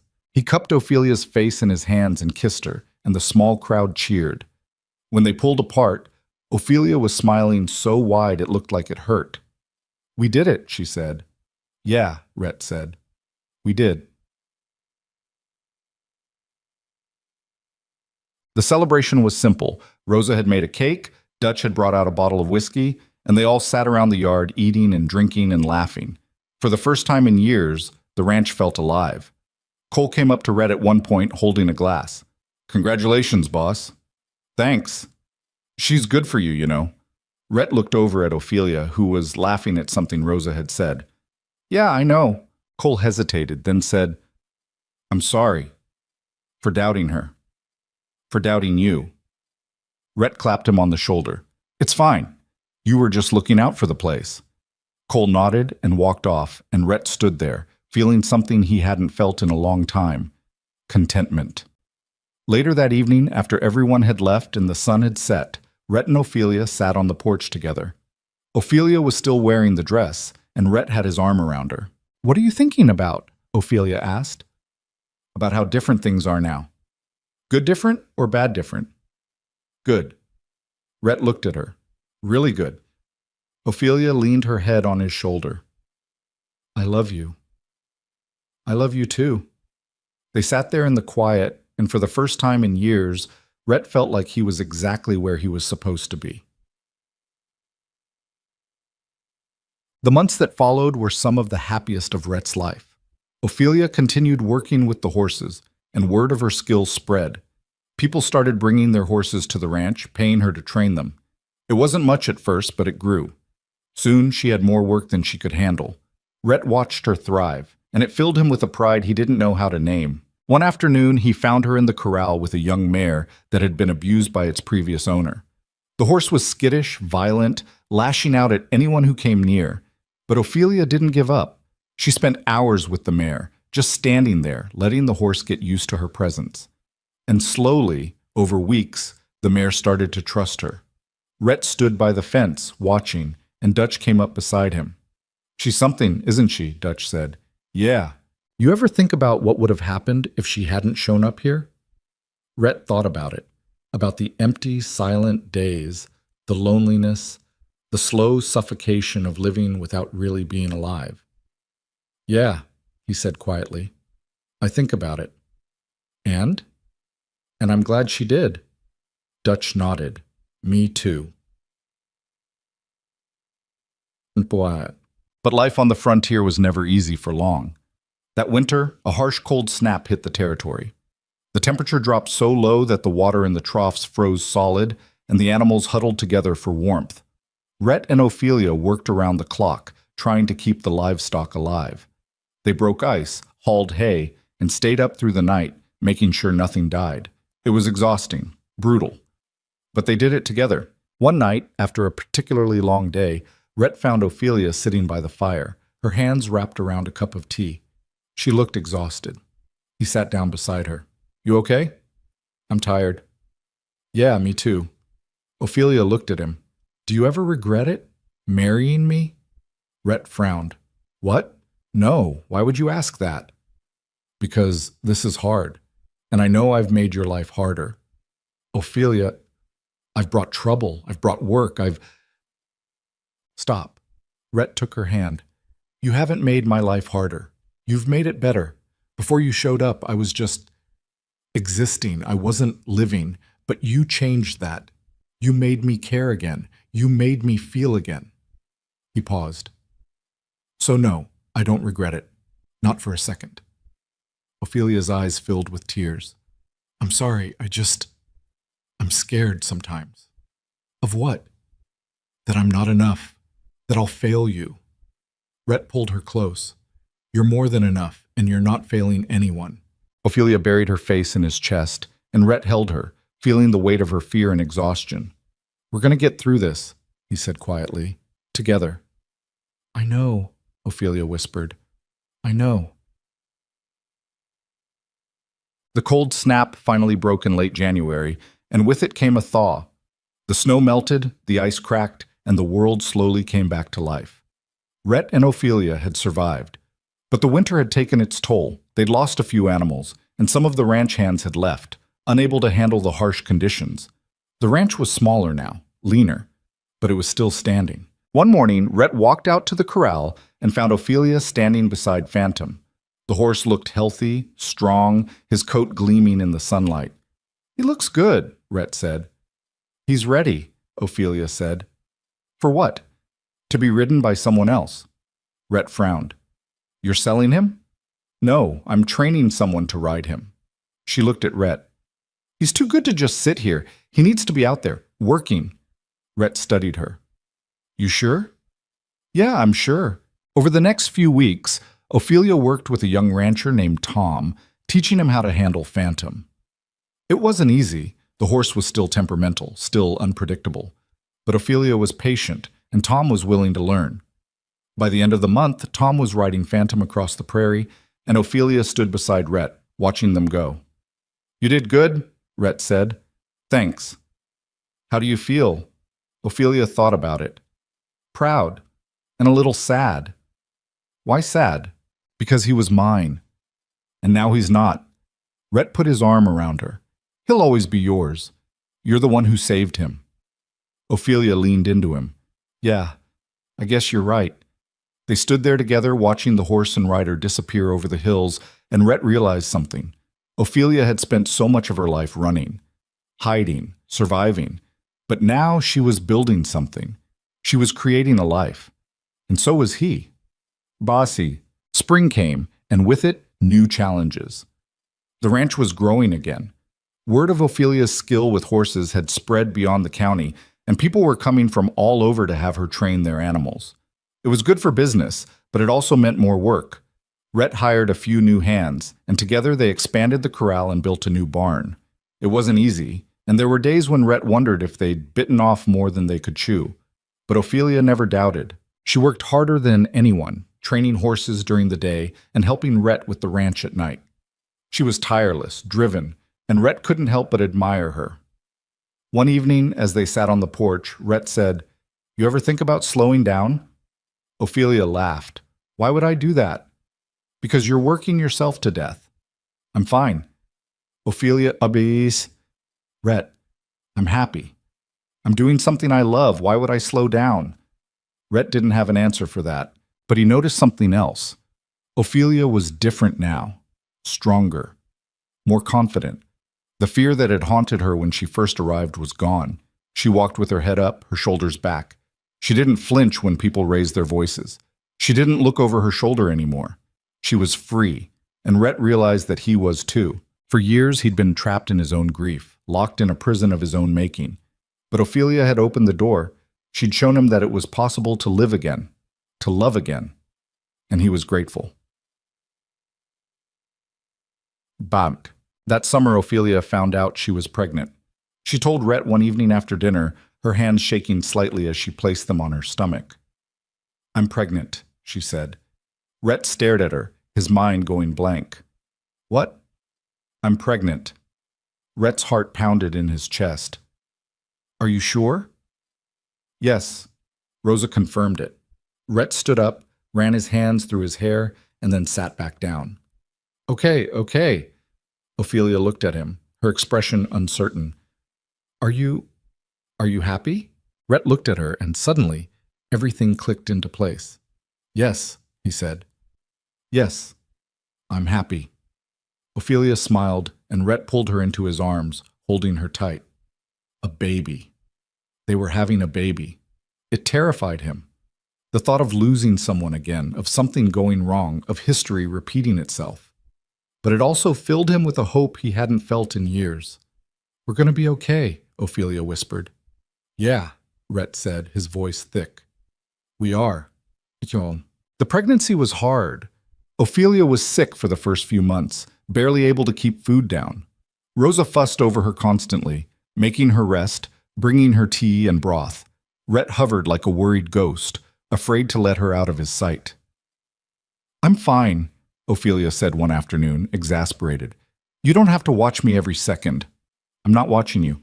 "Yes, you are." Rhett sighed. I'm worried." Ophelia's expression softened. "I know, but you can't live in fear, Rhett. It'll eat you alive." "I'm not afraid." "Yes, you are. And that's okay.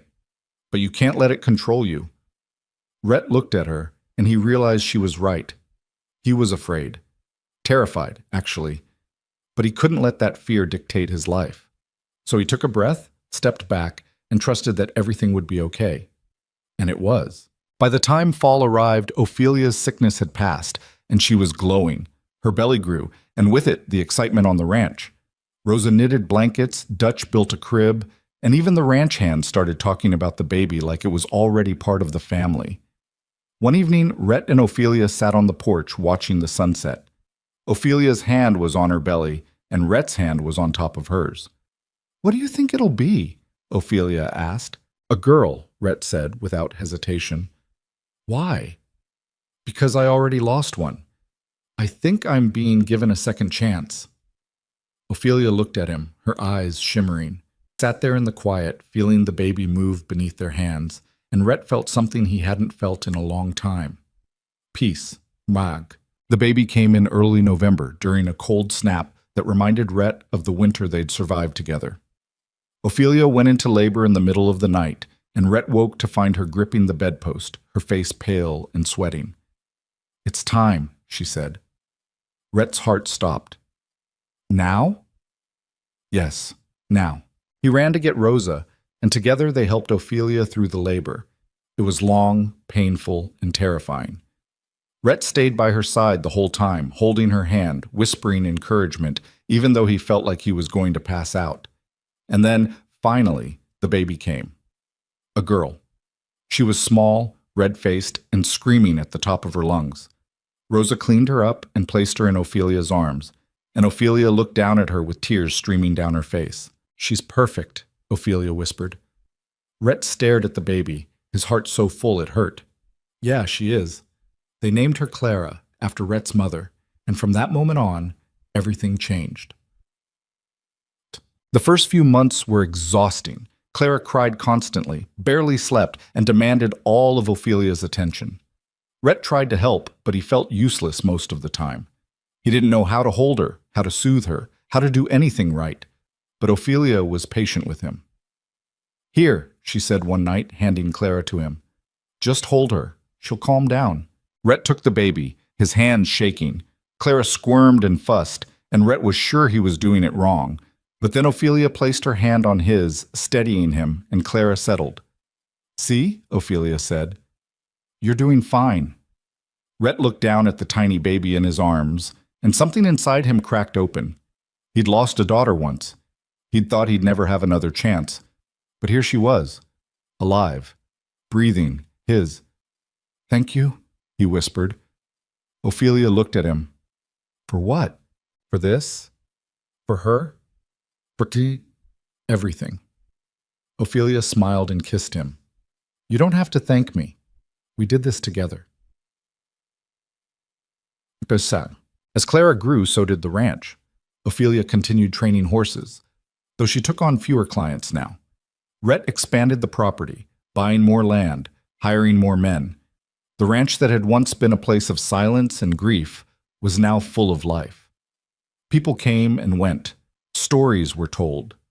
Laughter echoed across the plains.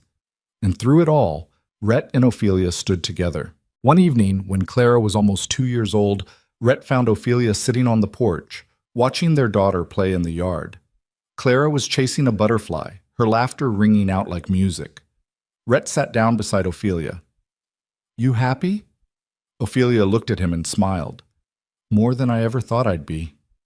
"Me too."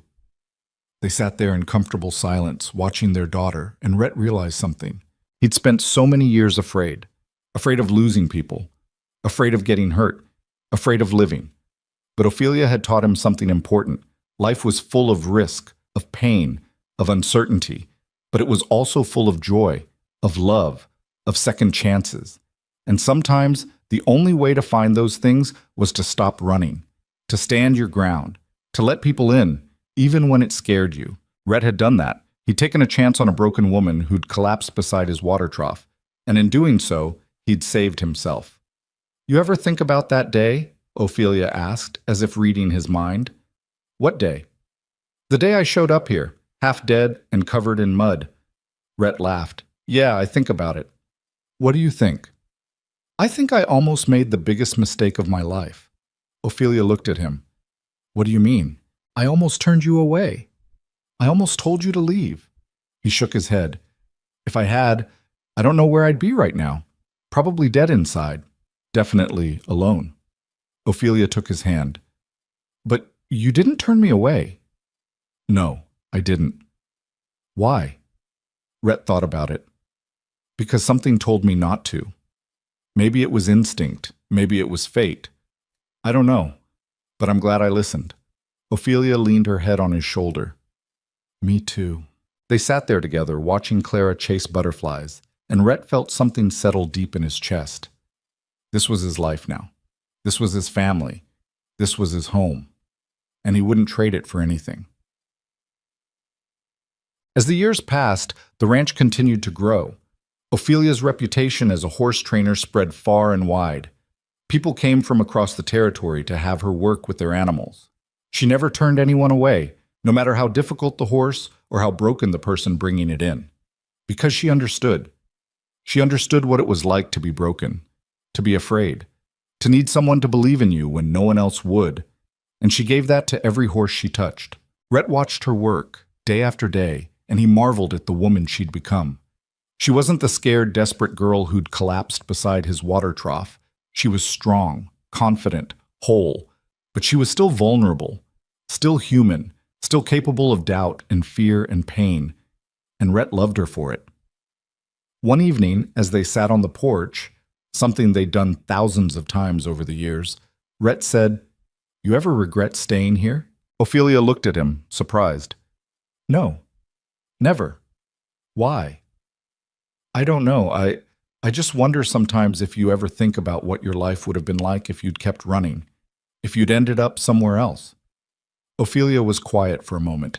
Then she said, "I think about it sometimes, but not in a regretful way. More like, I'm grateful it didn't happen." "Why?" "Because if I'd kept running, I never would have stopped. I never would have healed. I never would have found this." She gestured to the ranch, to Clara playing in the yard, to Rhett sitting beside her. "I never would have found you." Rhett felt his throat tighten. "I'm glad you stopped running." "Me too." They sat there in the quiet, and Rhett thought about everything they'd been through. The fear, the violence, the pain, the joy, the love. It hadn't been easy, it hadn't been perfect, but it had been real, and that was enough. Jess. Clara grew up strong and fearless, just like her mother. By the time she was 5, she was already helping Ophelia with the horses, feeding them, brushing them, talking to them in that same soft, steady voice Ophelia used. Rhett watched his daughter with a mixture of pride and terror. She reminded him so much of Ophelia, brave, stubborn, impossible to intimidate. One afternoon, Clara came running up to him, her face flushed with excitement. "Papa, Mama says I can train a horse." Rhett looked over at Ophelia, who was grinning. "She's ready," Ophelia said. Rhett wasn't so sure. "She's 5. "So? I was younger than that when I started." "That's different." "How?" Rhett didn't have a good answer for that. Clara tugged on his sleeve. "Please, Papa, I promise I'll be careful." Rhett looked down at his daughter's bright, hopeful face, and he sighed. "Fine. But your mother's in charge, and if she says stop, you stop. Understood?" Clara nodded eagerly. "Understood." She ran back to the corral, and Rhett walked over to Ophelia. "You sure about this?" he asked. "She's my daughter," Ophelia said. "Of course I'm sure." Rhett shook his head, but he was smiling. "She's going to give me a heart attack." "Probably." Ophelia kissed him. "But she's going to be amazing." And she was. As Clara grew older, she became more and more like Ophelia. She had the same patience, the same intuition, the same gift for understanding broken things. But she also had Rhett's stubbornness, his determination, his refusal to back down. It was a dangerous combination. One day, when Clara was 10, she came home with a black eye. Rhett saw it immediately. "What happened?" Clara shrugged. "Some boy at school said Mama was trash, said she didn't belong here, so I hit him." Rhett stared at her. Then he looked at Ophelia, who was trying very hard not to smile. "Clara," Rhett said carefully, "you can't just hit people." "Why not? He deserved it." "That's not the point." "Then what is the point?" Rhett didn't know what to say, because honestly, if someone had said that about Ophelia, he probably would have hit them too. Ophelia stepped in. "Clara, I appreciate you defending me, but violence isn't the answer." "Then what is?" "Words. Standing up for yourself without using your fists." Clara frowned. "But words don't always work." "No," Ophelia said. "They don't. But you try them first, and if they don't work, then you walk away." "And if they don't let you walk away?" Ophelia paused. Then she said, Then you do what you have to do, but you make sure it's the last resort, not the first. Clara thought about it. Then she nodded. Okay. Rhett and Ophelia exchanged a look, and Rhett couldn't help but smile. Their daughter was going to be just fine. The years continued to pass, and the ranch became a fixture in the territory. People knew the Callahans. They knew Rhett, the man who'd taken in a runaway and built a life with her. They knew Ophelia, the woman who could tame any horse, no matter how wild. And they knew Clara, the girl who was growing up to be just as fierce and fearless as her parents. But not everyone was kind. There were still people who whispered, who judged, who thought Ophelia didn't belong. Rhett didn't care, and neither did Ophelia. They'd built something real, something strong, and no amount of gossip could take that away from them. One evening, as Rhett and Ophelia sat on the porch, now a ritual that had lasted more than a decade, Rhett said, "You ever think about how far we've come?" Ophelia smiled. "All the time." "You happy?" "Yes. Are you?" Rhett looked at her, at the woman who'd changed his life, and he nodded. "Yeah, I am." They sat there in the quiet, watching the sun set over the prairie, and Rhett realized something.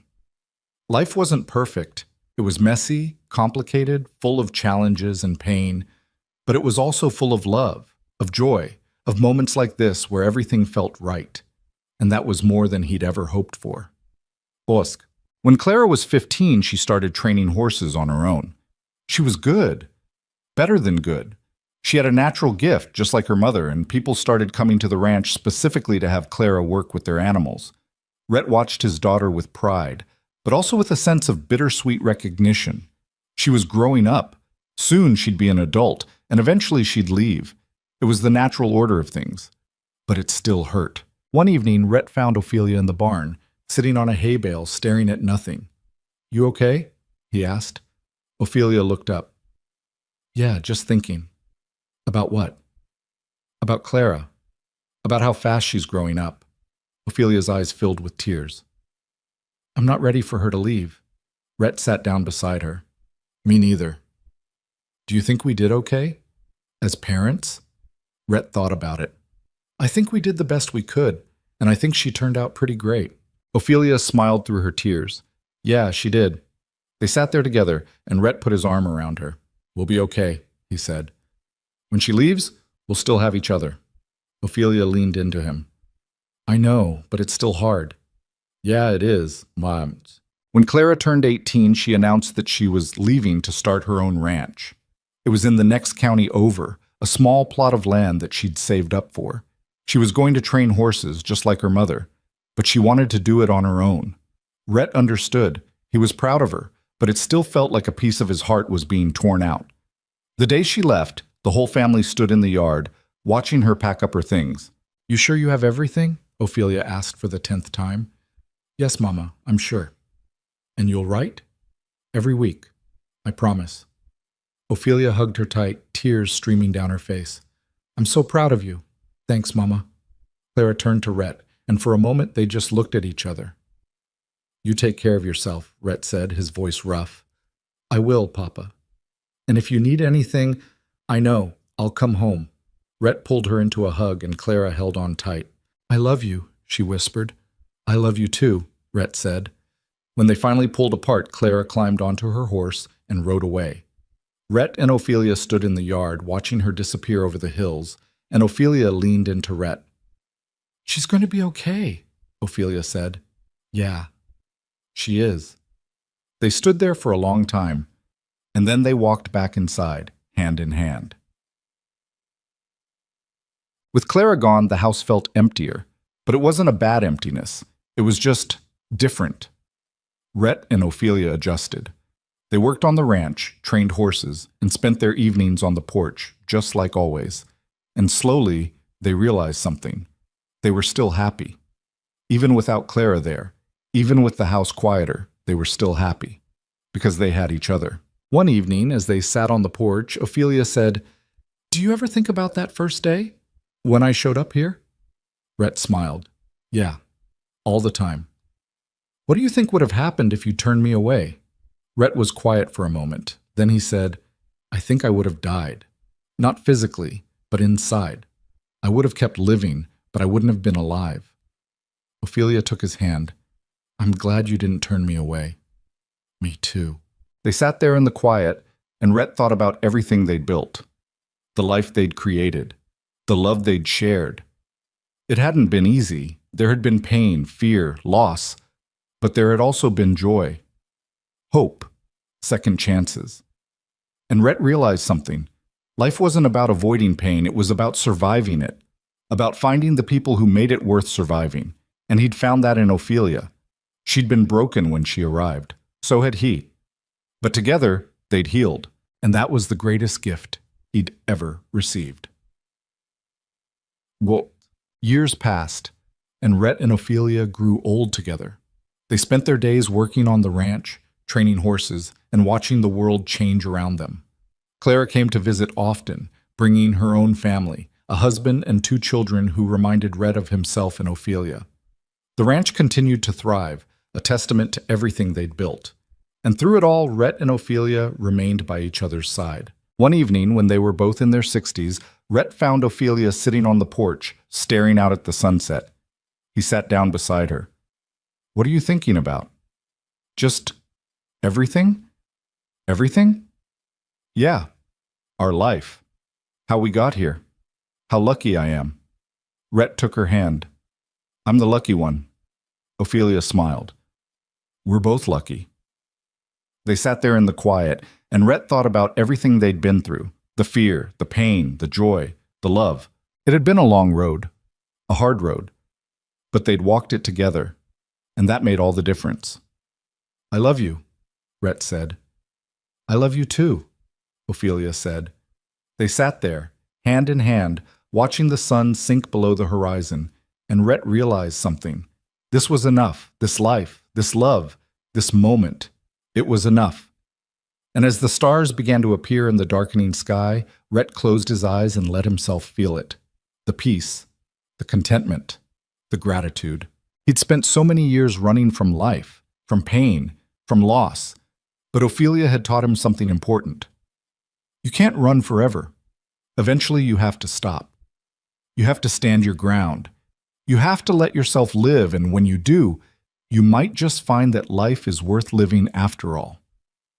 Rhett opened his eyes and looked at Ophelia, and he knew, without a doubt, that he'd made the right choice. He'd chosen to let her in. He'd chosen to love her. He'd chosen to build a life with her. And in doing so, he'd found something he thought he'd lost forever. He'd found himself.